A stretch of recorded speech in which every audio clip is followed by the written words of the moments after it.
Di era globalisasi saat ini, lowongan pekerjaan merupakan hal yang paling dinanti oleh para pencari kerja. Lowongan pekerjaan tersebut terdiri dari banyak sektor usaha, di antaranya bidang industri pengolahan, industri tekstil, pertanian, kehutanan atau perikanan, konstruksi, perkebunan, pertambangan maupun retail. Namun sayangnya, lowongan pekerjaan tersebut tidak merata di seluruh daerah di Indonesia, sehingga dibutuhkan tenaga kerja akad untuk mengisi posisi lowongan kerja di suatu daerah.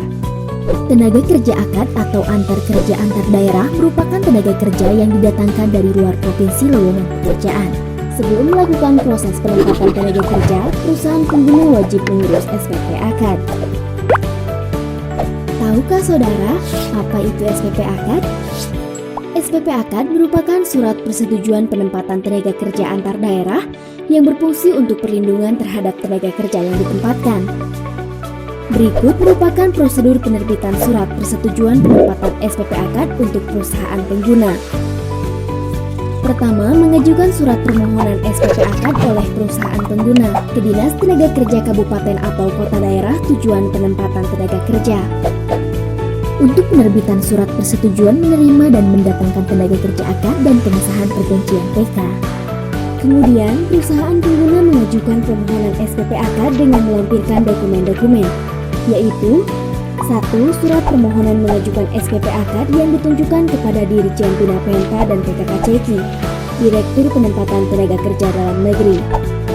2. Rencana kebutuhan tenaga kerja akad minimal 1 tahun ke depan dengan menggunakan formulir akad 1 yang ditandatangani perusahaan dan dicap basah, serta disahkan oleh Dinas Provinsi Penempatan. 3. Rancangan perjanjian kerja yang telah disahkan oleh Dinas Kabupaten atau Kota Daerah tujuan penempatan tenaga kerja.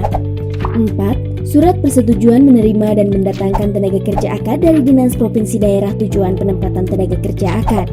5. Surat izin usaha perusahaan atau SIUP. 6. Surat izin operasional. 7. Akta pendirian perusahaan atau izin lokasi versi OSS. 8. NPWP atas nama perusahaan. 9. Tanda daftar perusahaan atau NIB versi OSS. 10. Laporan penempatan tenaga akad 1 tahun. Dokumen ini diajukan ke Dinas Tenaga Kerja Provinsi Daerah tujuan penempatan tenaga kerja akad untuk penerbitan surat rekomendasi menerima dan mendatangkan tenaga kerja akad yang telah disahkan. Kemudian berkas dibawa ke Loket Pelayanan Terpadu Satu Atap atau PTSA Kementerian Ketenagakerjaan RI, Gedung B lantai 1 untuk pemberian penjelasan berkaitan dengan kelengkapan berkas atau dokumen permohonan SPP akad. Atau berkas dapat dikirim melalui email ke subditantarkerja@gmail.com. Penanda tanganan SPP akad oleh Direktur Penempatan Tenaga Kerja Dalam Negeri. Kemudian penerbitan SPP akad. Penyerahan SPP akad kepada perusahaan pengguna di PTSA Kemenaker RI. Setelah surat diterima, perusahaan pengguna dapat melakukan rekrut tenaga kerja. Pembuatan surat ini tidak dipungut biaya atau gratis.